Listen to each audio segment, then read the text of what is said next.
ড্রাইভারের কাছে ফোন দেবো। তৃতীয় শ্রেণীতে পড়া মেয়েটি 5 দিন আগে মাগুরা শহরে বোনের বাড়িতে বেড়াতে আসে।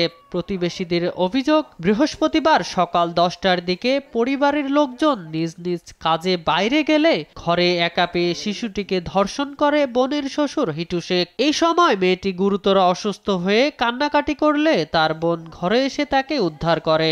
পরে মারাত্মক অসুস্থ অবস্থায় মেয়েটিকে মাগুরা সদর হাসপাতালে ভর্তি করা হয়। সেখানে তার অবস্থা অবনতি হলে জরুরি ভিত্তিতে তাকে ফরিদপুর মেডিকেল কলেজ হাসপাতালে পাঠিয়ে দেওয়া হয়। পরে সেখান থেকে ঢাকা মেডিকেল কলেজ হাসপাতালে স্থানান্তর করা হয়। আজকে 11টার দিকে ফোন দিয়েছে, ওর মা ওই ফোন দিয়েছে যে মনি এলো অসুস্থ, আসেন তো একটু কী হয়েছে। আমি যা বাড়ি পার গেছি শুনি যে হাসপাতালে নিয়ে গেছে। হাসপাতালে যাই দেখে আমার মনি এইরকম। তারপরে ওর মা ওই ভর্তি করে তুই বলাইছে আর নেই।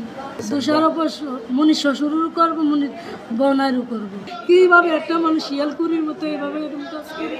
কারণ আপনাদেরও তো বাচ্চা কাচ্চা আছে, আমার যে কল দিয়ে বেটে যাচ্ছে সারাদিন রোজাতে এই অবস্থা দেখছি।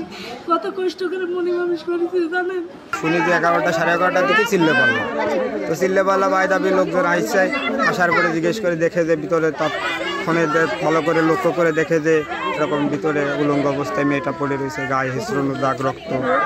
তো তখন আর কি ওই ওর বোন রান্নাঘরের থেকে আসে ওর ধরে তাড়াতাড়ি লোকজনে মিলে নিয়ে হাসপাতালে নিয়ে। হিটু শেখের আমরা ফাঁসি চাই, আমরা তার সুস্থ বিচার চাই।